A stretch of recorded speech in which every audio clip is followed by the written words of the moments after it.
Good afternoon, everyone, and thanks for joining the call today to focus into the acquisition of Gearbox Entertainment by the Embracer Group today, which excitingly will become the 7th operating segment of the Embracer Group.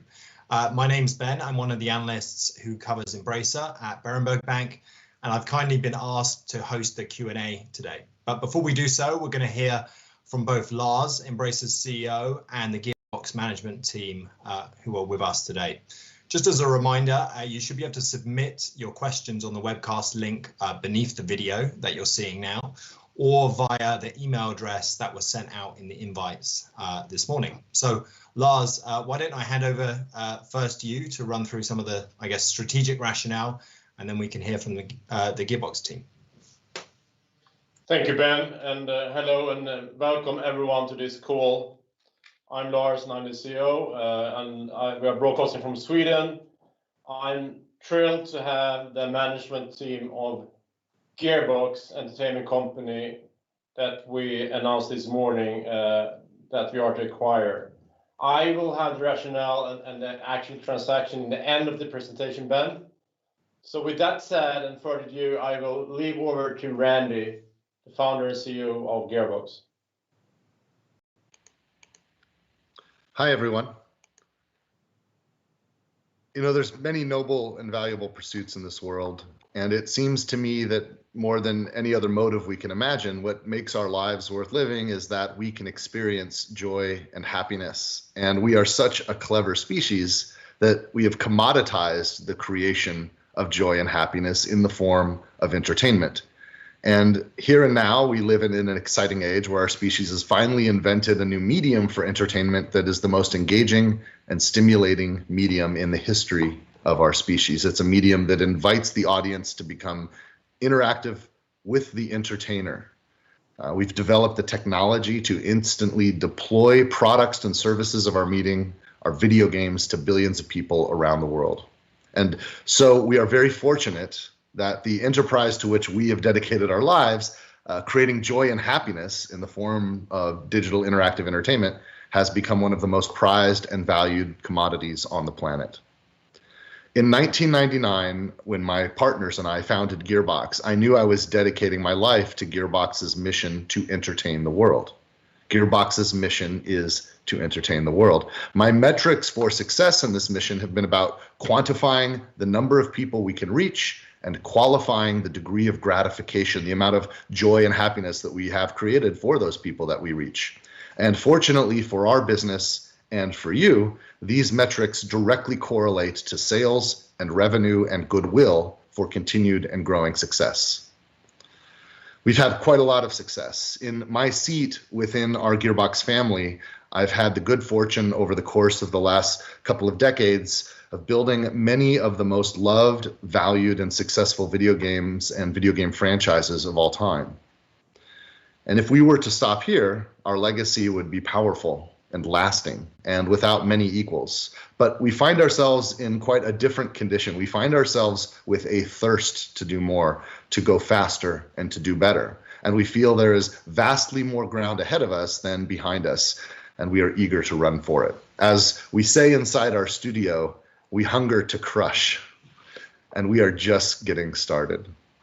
We are excited to be here today with you to celebrate the union of the Gearbox Entertainment Company with the Embracer Group. It is a perfect match, and the foundations of this event will become a catalyst for Gearbox's explosive growth into this new decade and the Embracer Group's exciting and promising future for now and beyond. Let me introduce you to the Gearbox Entertainment Company. We are creators and distributors of entertainment. We are an entirely private founder and employee-owned company that has enjoyed profitability every single year of its 20-plus year existence, due in no small part to our commitment to values of happiness for ourselves and our customers, a will to enjoy and stimulate creativity, and a concern for generating more value than we consume on our mission to entertain the world. We tend to think about our business in two respects. On one hand, we seem to feel genetically made to need to build and create experiences that are designed to create joy and happiness for others. Gearbox's entire existence is driven by talent inventing ideas and experiences and property for the value of the customers. On the other hand, we seem to have this unrelenting drive to always push ourselves towards our mission and the maximization of the value of our creative work through forging greater and greater pathways to our customer.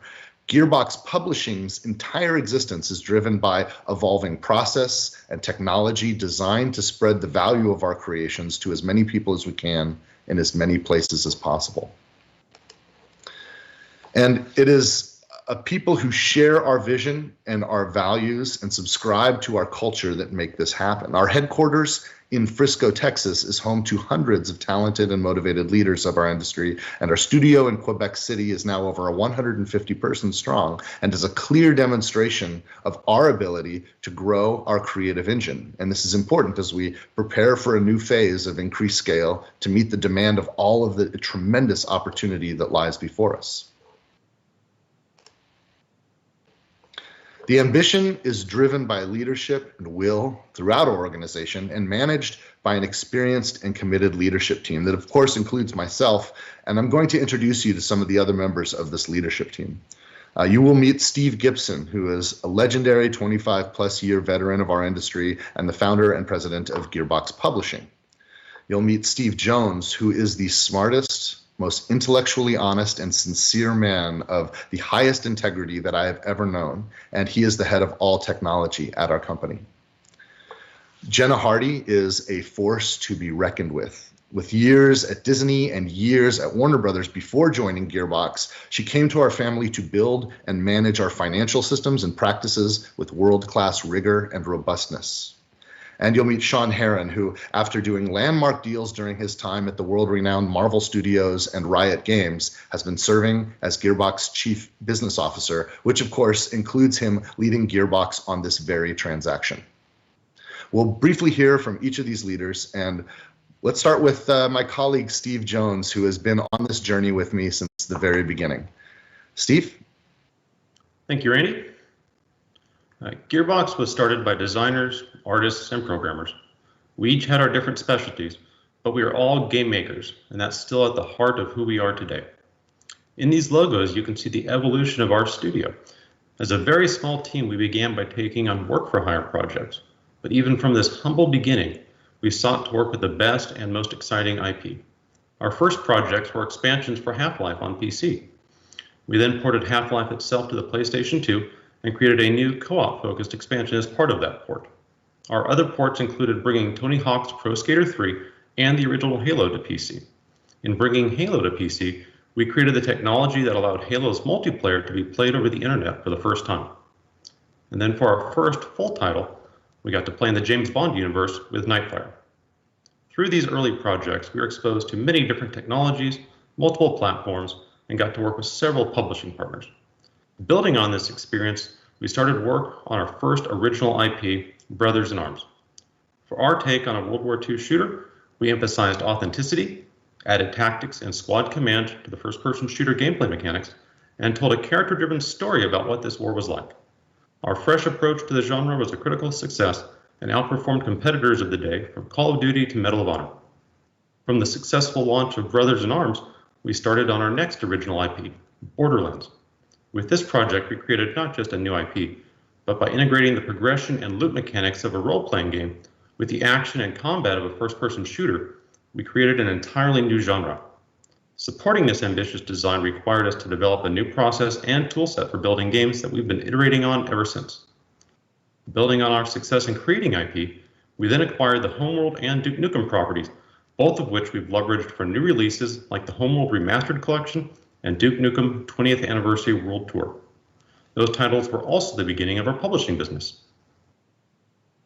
Focusing on Borderlands for a moment, you can see what we've accomplished with this franchise over the last decade. While Borderlands 3 was released in late 2019, we shipped native versions for the PlayStation 5 and Xbox Series X and S alongside the launch of those new consoles. With these versions, Borderlands 3 can take full advantage of the performance and fidelity of those new platforms. We also have a second season of add-on content for Borderlands 3 going on now with the release of the Director's Cut DLC up next this spring. While we've accomplished much with Borderlands so far, where we will be taking it next will be even bigger. Now, I'm going to hand off to Steve Gibson to speak more about our publishing business.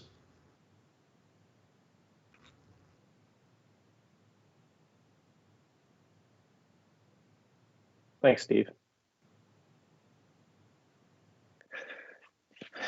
We have created the most developer-friendly game publisher in the world here at Gearbox. Our publishing business was born from a development studio that has been building games for over 20 years. We've brought more than 20 games to market around the world and are working hard to reach and win over more consumers every day. Because our beginnings in development and that we still create titles in-house, we understand firsthand the unique challenges developers face. Our development partners trust us because they know we come from a place of authenticity and from experience. We have a seasoned, agile, and diverse team currently that we are immensely proud of, and we are continuing to grow. This will deepen our bench of expertise and diversify our capabilities. As a game publisher, we have tremendous success since our founding. Each game we publish at Gearbox or partner with developers on is brought to consumers more expertly than the previous one. Most recently, we partnered with Sony, Epic Games, and Counterplay Games for the holiday launch of Godfall on PlayStation 5 and Epic Games Store. This was well received by the target audiences, and now we are hard at work to bring Godfall to even more people in 2021.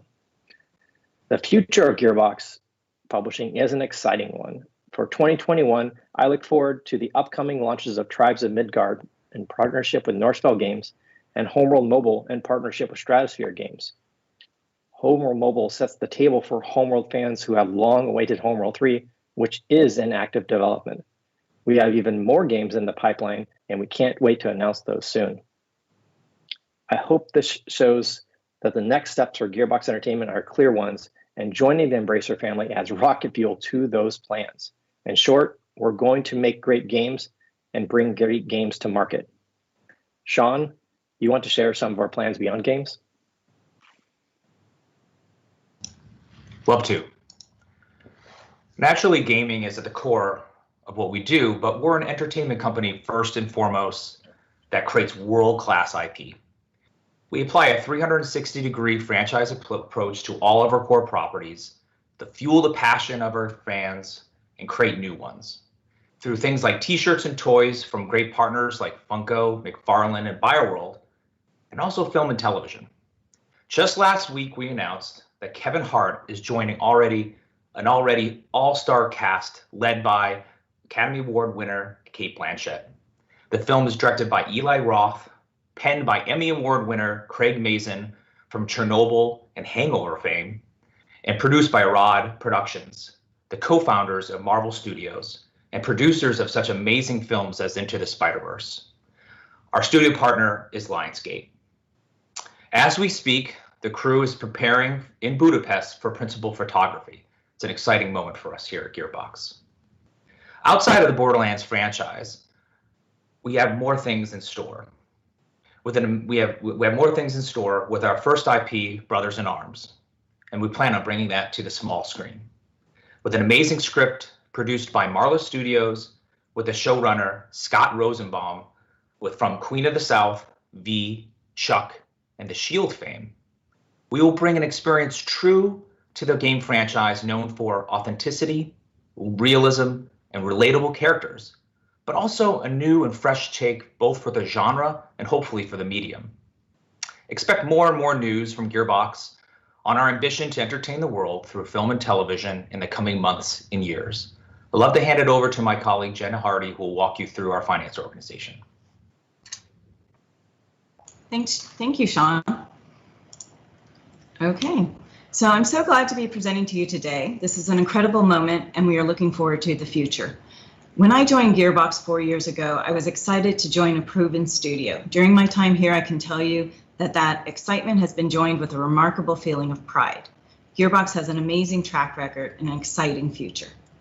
We have built a best-in-class finance function that's designed to support the next stages of our evolution.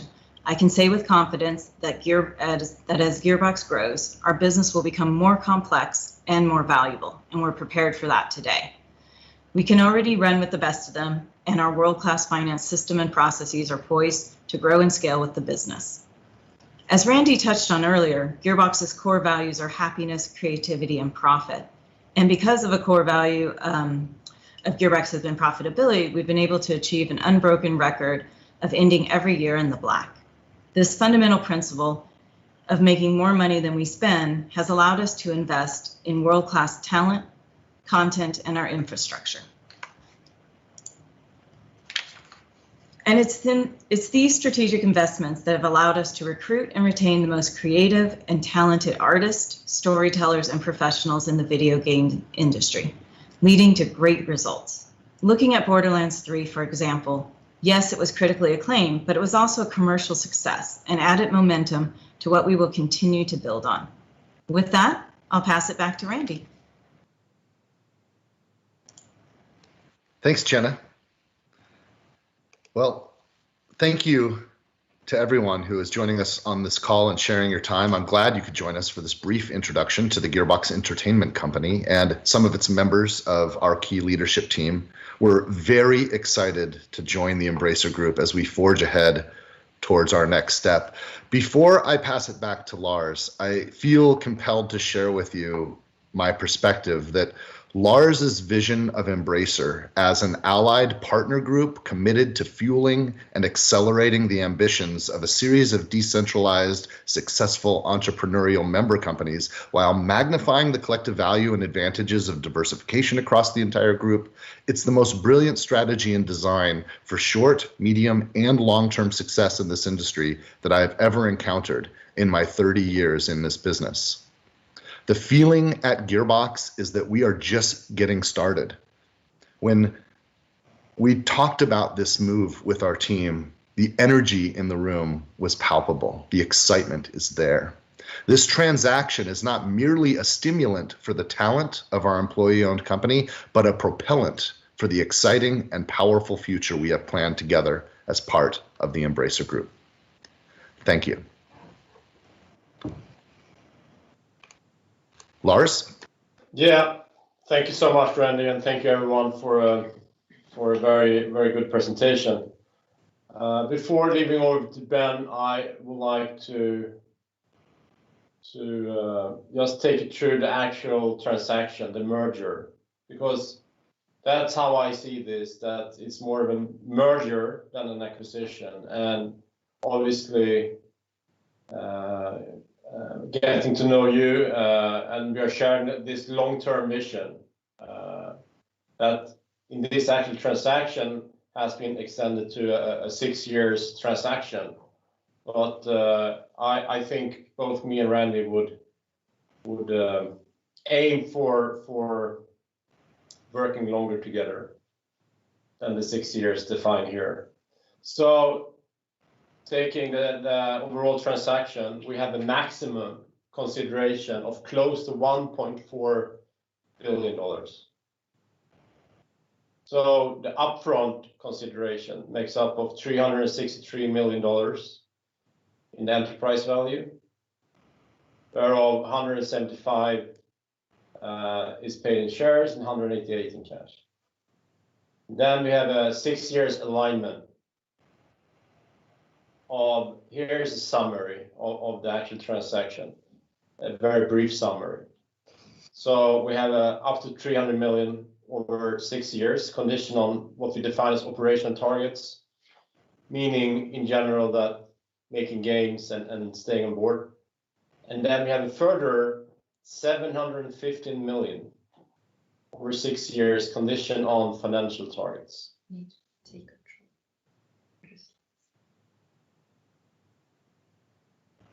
So, okay, I'm sorry, my colleague here also will take control of the presentation.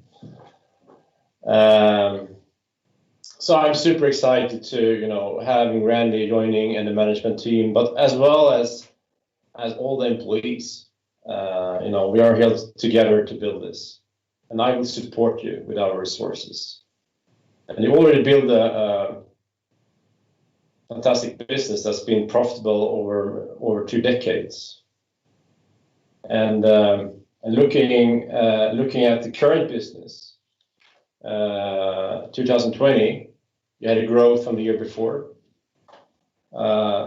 Here defined as adjusted operational EBIT of just above 1 billion Swedish with the 400 million SEK in profitability. Looking at the corporate structure, it's simple. We will acquire the shares of the Gearbox Entertainment from Sweden.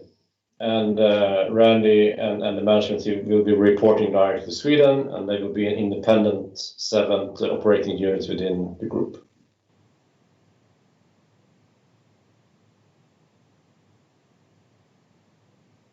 And here you can see a bit of the ambitions illustrated. So we're having a high and low adjusted EBITDA target. Illustrative example. This shows a bit of the ambition that the team have and that we have together.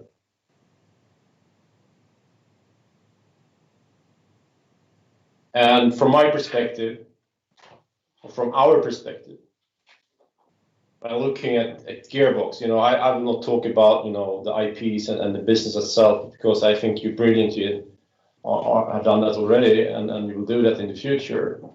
But what I see is as a business, I will see a significant organic growth in the coming 6 years and beyond.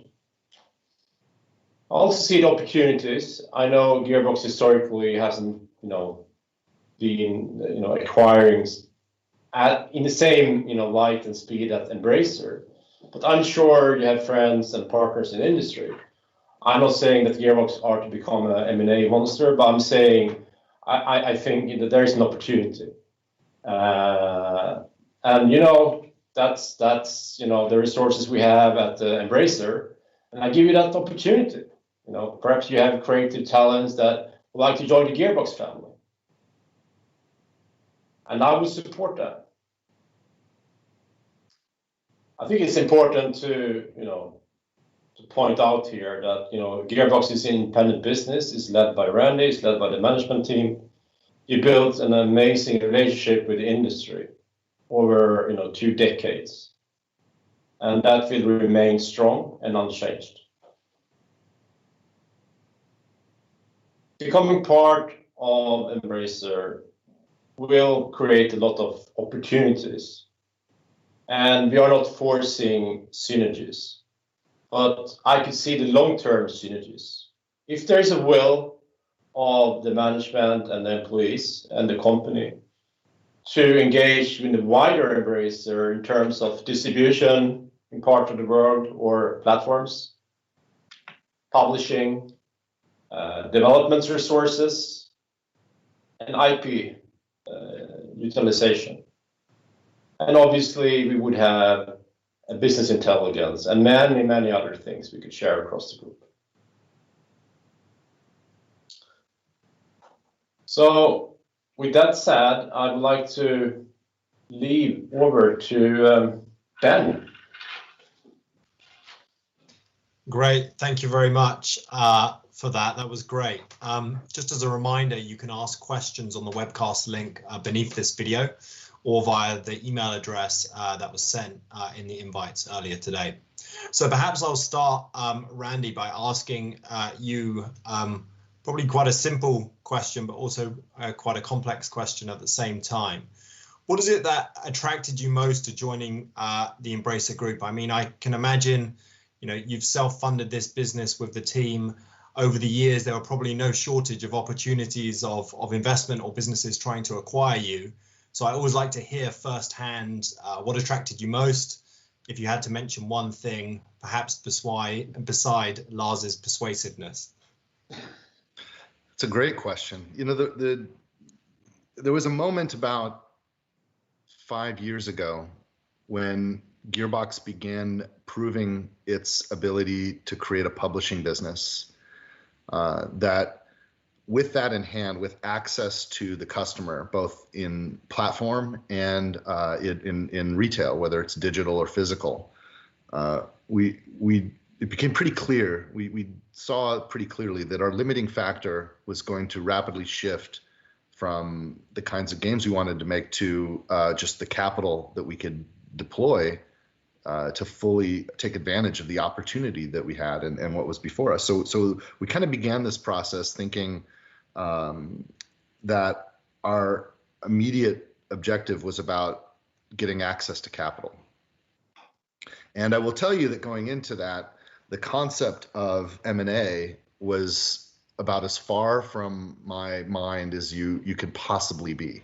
I think that there's probably many people within our executive team, including myself, that almost felt a fierce independence would just completely prohibit such a consequence.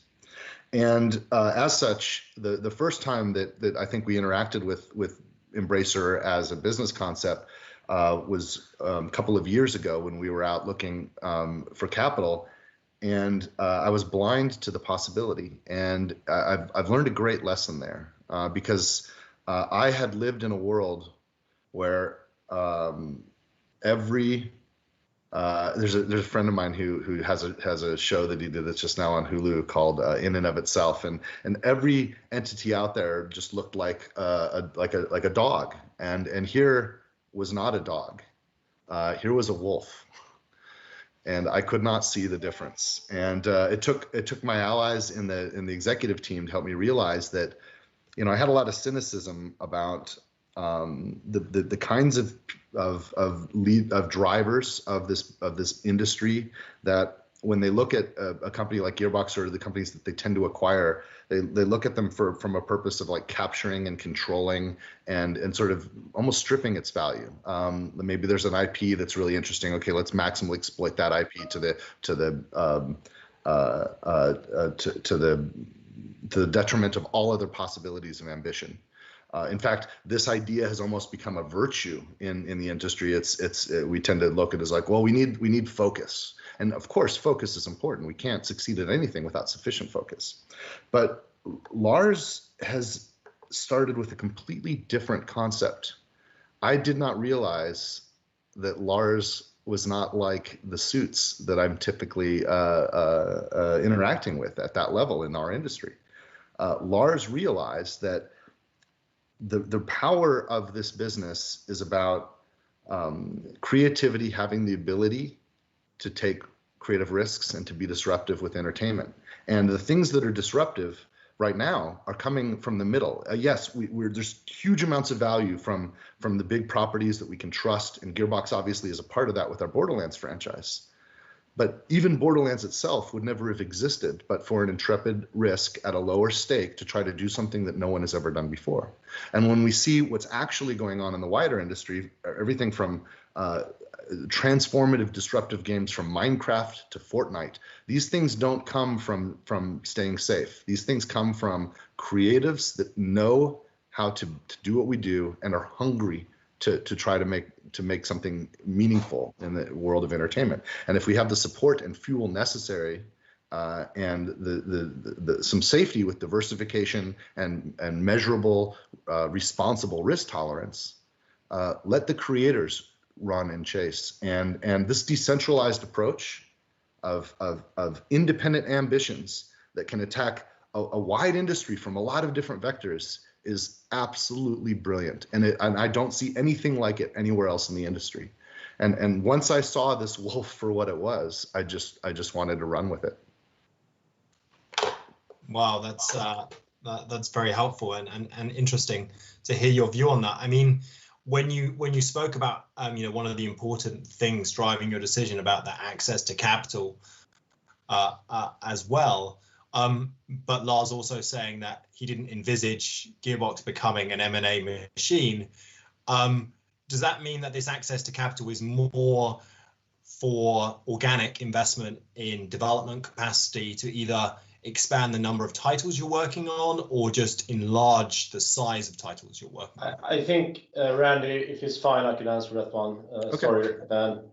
But we have been working through. We've done truly due diligence and speaking to the management, understanding the business and what we are investing into in all respects. And I'm a big believer in the business plan, and I'm told the team, I'm supportive if they need organic investments to execute that business plan. We will support that. So there is an amount or there is a resource for that. And on top of that, I briefly talked with Randy about the opportunity because I think they are well positioned. I will never force any obviously M&A. It has to come from the team and from the companies that want to do something together. Otherwise, it will never work. But yes, if Jenna and others thinks this is great IT, it's great company, they could be within the Gearbox family, I would be happy to support the resources in terms of capital or stock, to arrange a similar deal that Gearbox for employees and the owners. So I think we are very open-minded. Ben, I love organic growth. I love investing into games. We have close to 200 games under development. And this will drive our growth in the future. And you being a financial analyst, we talk about organic growth, not acquired growth. And that's always the best, to have organic growth that generates cash flow, and then you reinvest and you reinvest. So sorry for taking that answer a bit from you, Randy. No worries. I mean, the Gearbox has built all of its success under the weight of its own value. We've never had any outside investors to build this business, and when we're working in the margins of our own success, our optionality is what it is. And so our optionality had been mostly constrained by organic growth, and we've gotten very, very good at that. And we have an extremely robust plan that I'm thrilled to go after. And I think fans of Gearbox games, especially fans of our family of IPs, are excited for us to more maximally deliver into the demand for entertainment within these IPs. And there's probably equal excitement about what hasn't Gearbox yet created that we can't even imagine. Gearbox literally invented a genre when we introduced Borderlands, and we turned genres upside down when we did Brothers in Arms. We have a lot within us, but now we have a new tool with our relationship with Lars and Embracer and access to capital for inorganic growth. And this is going to be a very, very exciting set of possibilities. We have limited experience with acquisition. We've done some very tiny acquisitions of talent and some modest acquisitions of property. But now we have an entirely new set of tools that I cannot wait to explore how to deploy. And maybe, one of the slides that Lars showed was sort of the ambitious targets that Gearbox has over coming years, and, a low and a high end on what potentially could be achieved. When you're looking at the pipeline, Randy, and you're thinking about what is coming out and what you potentially could think about coming out, how much visibility do you have? Not that you need to detail any specifics, but just over the next few years pipeline. Have you already got major developments in process right now? Yes. The pipeline that informs that ambition is fully realized from a planning and execution point of view within Gearbox.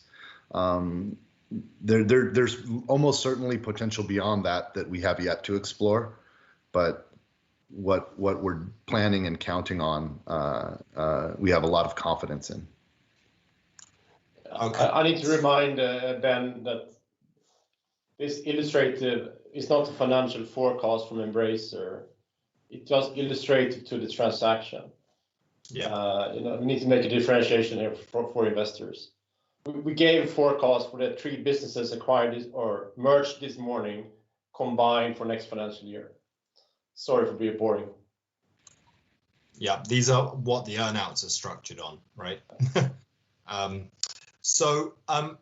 just in terms of development, you've got some incredibly successful IP, some big titles that have been published by third parties. And I can't tell you how many comments we're getting here on the web from investors asking about what your broader ambitions are with some of these large titles, whether or not you plan to self-publish. I know that there's going to be restrictions on what you can say to that because there's going to be commercial sensitivity. But as a business over the long term, is that something that you're looking to do more of, or something that you're happy to partner with others? Well, it depends on the partner and the product. There are things that we are very good at, and there are things that other people are better at than us, other entities are better at than us. If we're thinking specifically about Borderlands, we love our relationship with Take-Two and the 2K Games label, and we are committed to working together through all of the known and planned Borderlands work that we have going on. And I anticipate that we'll continue and we'll create new opportunities together. And I think that goes, I've always had a pretty great relationship with first parties and other third-party publishers. And sometimes there's folks that are just the right group to help maximize the potential for these creative endeavors that we have. And we're absolutely open to those relationships. Now, of course, there's trade-offs, right? Now, the impetus for such an interaction is less about the capital necessary to develop and publish the product, and more about the expertise and capability of the partners involved. But partnerships, I think, are a big part of the Gearbox story, and I do not see that stopping. Okay, that I'm sure answers the question very succinctly for a lot of people on the web today. A lot of it was about that game in particular. Maybe passing on to Steve with regard to the publishing unit. You kindly walked us through that business. I'm just wondering, you mentioned adding rocket fuel to this publishing unit. What growth drivers do you see in this business over the coming years? And is it a question of more titles or publishing larger titles in that business unit? Yeah, it's a mixture of both for sure. The capital constraint has become more apparent, over the years as we built success. Early on, really, it was just learning how to, walk, crawl, run as a publisher. It's a complex marketplace to learn to do that effectively. But as we look ahead to our future plans, it is indeed the ambition grows to the scale of those particular titles. Our most recent release with Godfall and the partnerships there, that was the largest capital investment we've had to date. I can only imagine that we'll have future titles will grow even beyond that.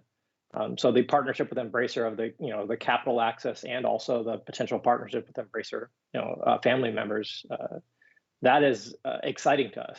That potentially is, I would expect that we've not yet done our largest thing. I expect the next thing could be even bigger. And that's a big deal to us. But I think another important note for us is that we look a lot to the innovation of our industry. And if you look at our titles we've worked with so far, you'll see things such as, say, I think most recently interesting is Risk of Rain 2.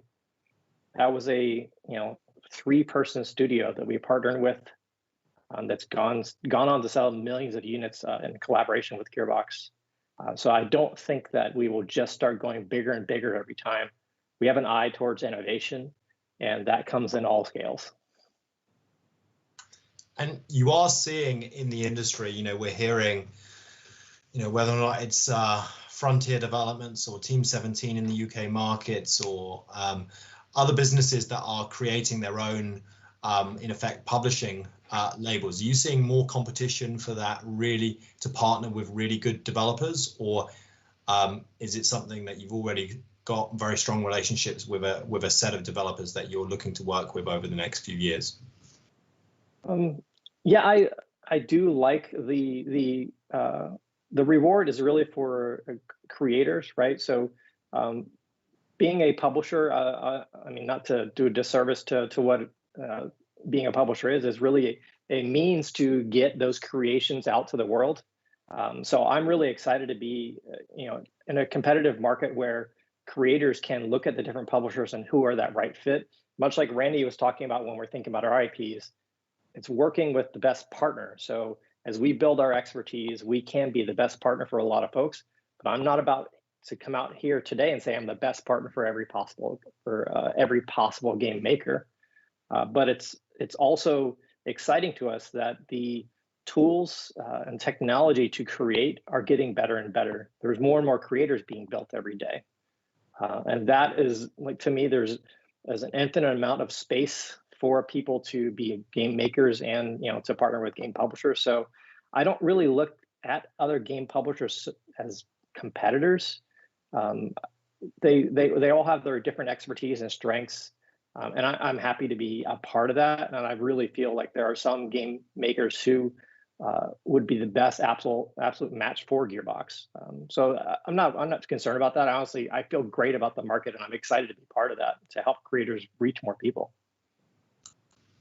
And could you just perhaps remind us, because we've had a couple of questions here, is this unit primarily involved in second or third party publishing? Like, how much of the development spend are you guys funding, if any, on this side?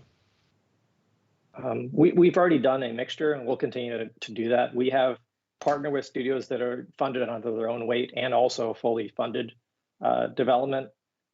Certainly, it also is a mixture of in-house studios versus external partner studios, their IP or our IP. Homeworld 3 is announced. That's being worked on by a studio that is not owned by Gearbox, but funded separately. That's by Blackbird up in Vancouver. And then we have, in-house projects, right? Those are going to, likely published by Gearbox, being funded by Gearbox and or Embracer now. And then we have external studios with external IP also funded by us. So it's all over the map. It's really just finding out the right partnership for the right game maker, and whatever capital constraints they have and whatever wishes they have for that partnership shape. We're very flexible. Okay, and maybe one last question to you, Steve, here is, do you view this part of the business as a mechanism to potentially acquire or onboard talented developers that you're working with, or really just keeping those external partnerships? Lars? No, it can be. I'll say historically, I think it's been part of the Embracer model to partner up with a lot of great developers, and over time you bring the ones that would like to join the family more on a constant basis into the fold. We don't need to own everything. We just enjoy working with great people, making great games. So it's not, from my perspective, that's the answer. If they want to join the group, let's have a discussion. If not, let's do some business or let's make something. Great. Maybe a question for Sean. You spoke about some of the alternative revenue streams, and you seem to be expanding the IP that you have beyond just creating games, and in instances looking at television and film, and we've seen that successfully work with other companies like The Witcher with CD Projekt, for example. Is that a broader strategy to do that for a lot more of your IP, or was it just or has it just been opportunistic today? I imagine it's a combination, but definitely there's more purpose behind our approach.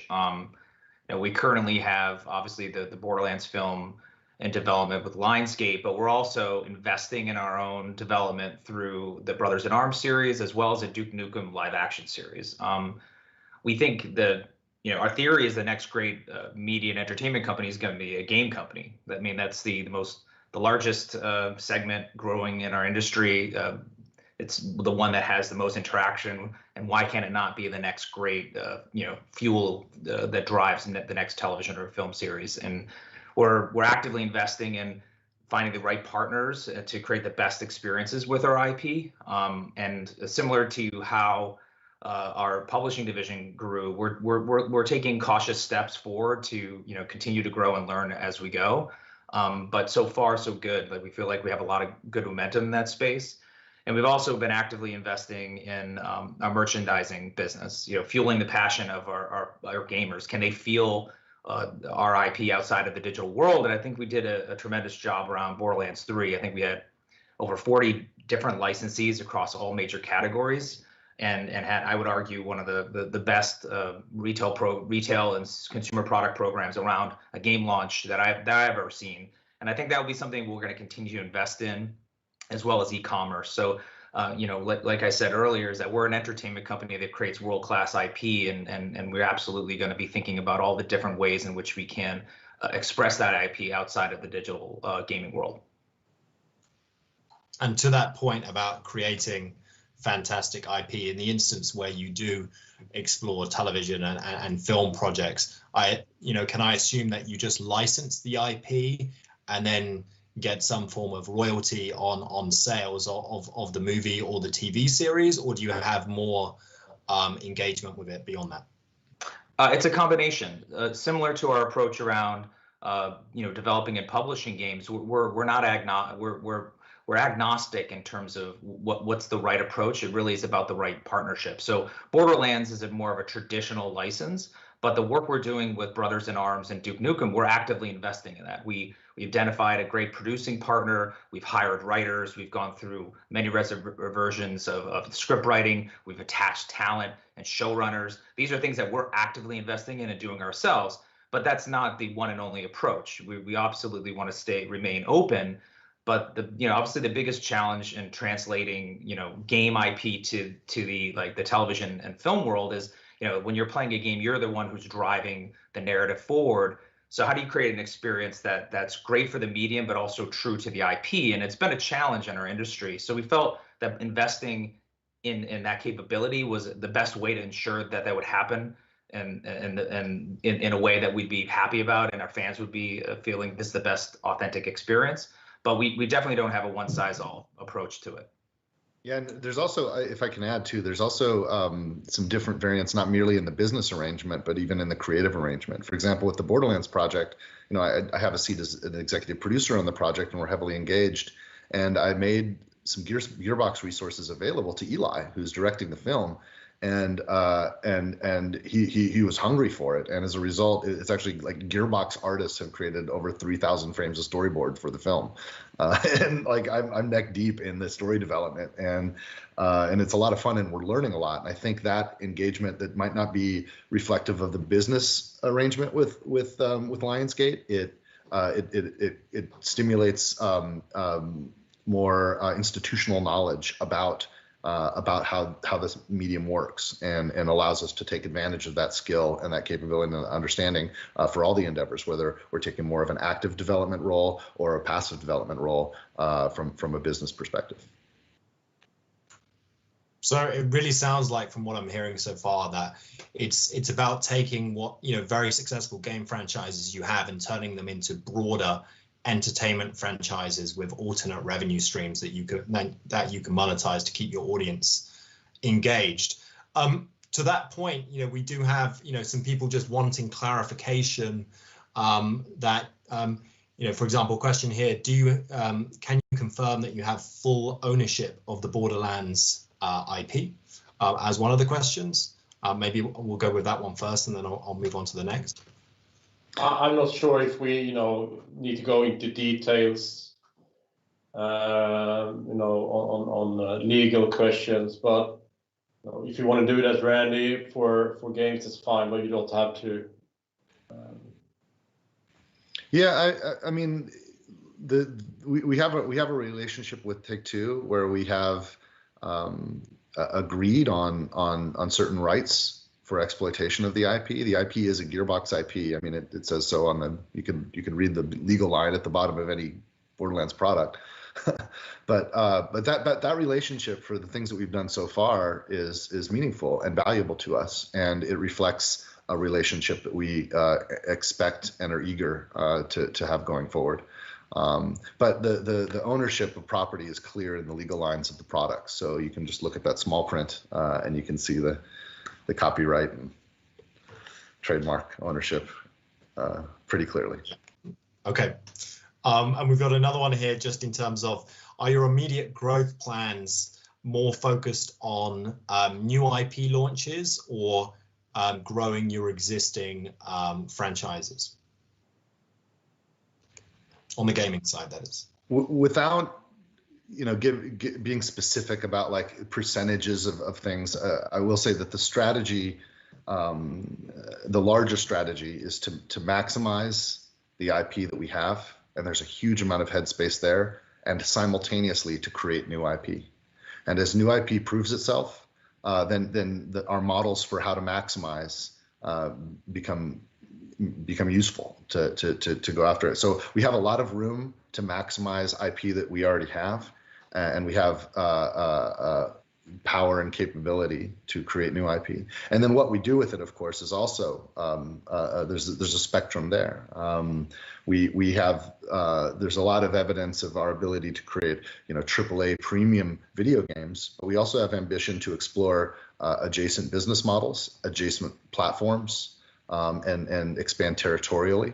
And with new IP development, we also want to think about new demographics of people that might be interested in a different kind of game than Gearbox has made in the past. If our mission is to entertain the world, we need to think carefully about how we can make reasonable and responsible adjacent moves within our risk tolerance to successfully achieve that mission, to entertain more and more people.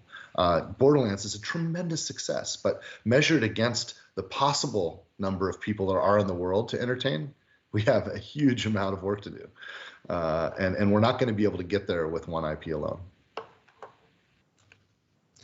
And maybe to that point about not doing it with just one IP, Lars, when you look at the broader group now with such a wide portfolio of content within the Embracer group, you know, we've seen in recent days with the news from Google, it seems like some of these big tech companies, and we probably perhaps knew it before, but struggling to create content and as a result closing down studios. That surely puts you in a good position given the amount of content that you have to strike attractive terms and deals with these big streaming platforms going forwards more than ever now after these acquisitions.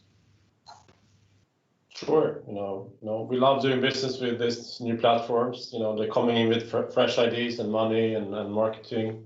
Sometimes we strike deals across the groups. It's not really to Randy and the management teams across the verticals to do these transactions, and you know, to allocate resources. You know, we are.